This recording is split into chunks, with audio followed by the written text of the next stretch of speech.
Hello guys, lots of people have asked how to install the Recoheat, and I know it's a very simple question that should have a really obvious answer, but we haven't done it so far because we do recommend you get an installer to do it. But this video is actually for installers as well as anybody else who wants to know how to install them.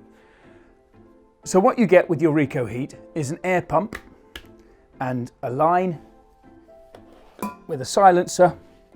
So the silencer goes on there. Then you have a clear air tube which connects to that at the perpendicular, so that the sound, the mechanical sound from the pump, goes into the silencer in a straight line, and the airflow, which is a liquid, goes around the corner and it cuts the sound down from that. And then at the end of that you have a high heat tube which will go onto the back of the coil there. So that's the system. And all you need to do on a standard stove is to drop the unit into the collar and then fix the next bit, drop the next bit of flue inside, and that's it. You build your flue off that, you seal it all up, and off it goes. So it will just look like this. And it's as simple as that. So on a new install, it's as simple as that.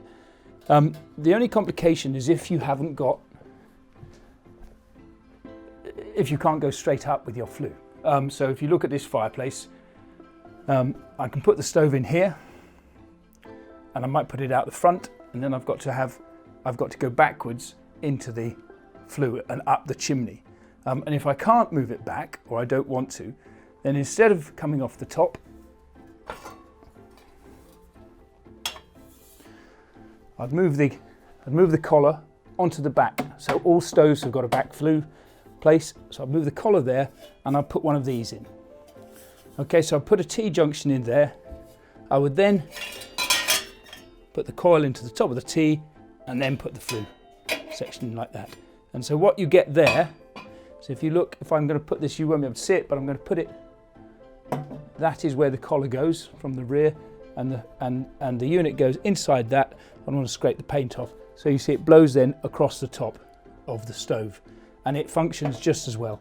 You get slightly lower heat, I mean a tiny bit lower heat, but because it's blowing over more of the radiant heat of the stove, it actually works just as well. And so if you're going into a fireplace, that's how you do it. And you may have to put a horizontal piece into the T, but so that your T will fit basically there and go straight up. What we don't do is put the Recoheat at an angle, because it will blow in the wrong place, but also because the coils won't function quite as well. And we don't put them at the horizontal. So we're doing it there. And when quite a lot of people will have a register plate here. So the simplest way to put your stove in is to put it in front of the fire, register plate there, and just go straight up the chimney. In that case, if you have got a register plate there, then still do the same thing. So you put your T in, put your Recoheat on top, and then we can provide you with an extension tube that just comes through there and fits and still blows it, so bring it out through the register plate and blow it across the top of the stove, and that's how it will work. Because in that case, you see, you can use the soot hatch to clean through the coil.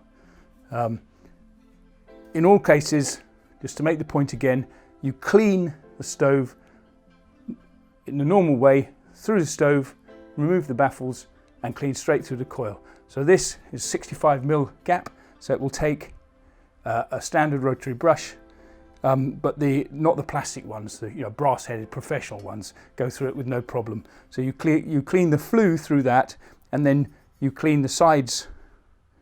You clean the coil itself and the sides around it with a mole, with a little soft brush, and you just clean that up like that. And so you'll find that certainly easier to do when you're using a T, easier to do it through the soot hatch. And that's it. So the complications that people will have are when they're very constrained in the size here, and they're coming up and having to angle the flue. If you are angling, if you have got a 45 degree going into the thing, we need basically 12 inches from the collar before your angle cuts across, because we need the air to flow around it. So if it cuts too early, so if it's coming off at an angle about here, you can't fit it there, so you would need to go and put it in the rear axis, and you need to do that with the T. If you've got a register plate that's very low, that's absolutely fine. The standard unit, you can see it's an inch above the collar. So that is actually all the height that you need. And that can go through the register plate, and the flexible flue liner can fit into that. When it's more than that, it's easier. And you can just do like this and put a flue section on top of that. Or you can, sorry, this is 6 inch rather than 5 inch, but you can drop an adjustable section into there.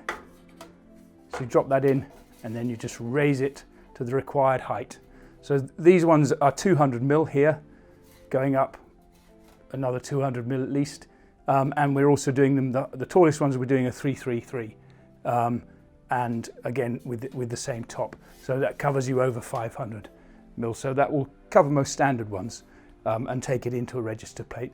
But if you've got a long flue or a short flue, then you just use the standard one. Because if you've got a long flue, there's no point having an interruption there. Keep it all at the bottom and chuck it up. If you're going straight into twin wall, then you can just use the spigot. Your twin wall has a closing plate before it goes up, and that goes into the collar. You can use the same closing plate and spigot. So you put this in first, and then you put the twin wall spigot into that in exactly the same way. Or you can get an angled adapter to do the same thing. But you can just use the standard one. And you can see Dan at Ashburton, he's got, he's starting putting videos of his installs on it, and that's, he just does that. And it's, sometimes it looks neater, sometimes people like it angled, but those are the complications. The only other thing to mention is that this line is high heat. It's rated about 250 for industrial use, so it goes a lot higher than that. And when it's running, BizRear tested it to 900 degrees flame, and the air and the pipe didn't go above 42 degrees, because as long as it's coming off at an angle, and it's clear of the stove, sort of like this, then it's absolutely fine. That air gap is absolutely fine for it. But if you're very constrained at the back and you're having to push it right in against the back of the stove, probably to get the collar in line with the chimney, so you might be pushing it like here, so that it can't get out of the heat, it can dry. So use 10 mil copper. So the steel is 10 mil, you just put a standard brass 10 mil copper coupling, 10 mil coupling onto it with the 10 mil, the normal plumber's 10 mil stuff, which is actually cheaper than this and nice and malleable. You just put that in, and then you can run that down the back of the stove, and it can't get hot. And the other times you use that, some people put the pump up in the loft. So then they run, they'll run the line up in, through a false flue, and that will be until you hit the register plate. That will be hot, because it will be all the time in the direct radiant heat. So that can dry out. So use a copper for that. And if you're making it a permanent fixture, if the airline is going to be a permanent fixture, for example, people just drop it straight into the hearth and under the floor, concrete it in. So then use 10 mil and lag that. So if it's going to be permanent, because this stuff, is actually very robust. It's actually heat rated to 180 as well. But it's obviously going to deteriorate at some point. And that is about it. In terms of putting the pump, you can see a chimney breast like this. In this one, for example, I could go straight through the wall into the garage behind, or I could go through the side and build a cupboard here and put it down at the side, or I could go that way and go outside and just run the line behind whatever you've got. and use the hole. That tends to be the most complicated thing. So if you want it fitted and you want to get an installer in and you want to reduce the amount of work he's got to do, fit the line first so that all he has to do is come in, connect it all up. Because that is going to be the thing that takes the time, and it's the only bit of it that's any different from fitting your standard stove, is putting the line in, and obviously you don't need a heat engineer to do that. So work out where it's going to go, drill your holes, fit it through, put your plug. You'll see the pump just has a standard socket and it's switched on and off at the socket. So if you connect it to a smart socket, you can control it on your phone how it is, but you can put it outside, bring the wire back through the wall next to a socket, and so you can easily switch it on and off. And the same with if you're putting it in the loft or something. Either you need a smart plug or you need access to the switching point for that. And that is it. That's it. If you have any problems with it, when you buy the unit, you get the installation manual. The installation manual has got the CE mark on it, and instructions for everything, but it's also got our number on. You've got our number on here. You've got our email address. If you're in any doubt about it, send us pictures of your installation, of how you're planning to do it, and we can give any advice on that. And you can talk to your installer, give them all the details for it. It is usually straightforward, but if you've got to move your stove in and out, you'll need a couple of blokes to do that. And if a couple of blokes have got to come out and drive for an hour and things, it can turn into a full day job. So you'll need to cost that, and you can also make that much simpler for them if it's all ready for them.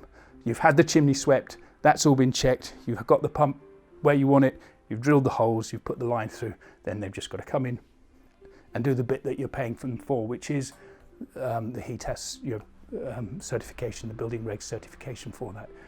So that's the best way to go. All right, hope that's useful. Do get in touch. If you've got any questions about it, just get in touch. And we like looking at pictures of people's stoves. It's great fun. Thanks very much. Cheers. Bye-bye.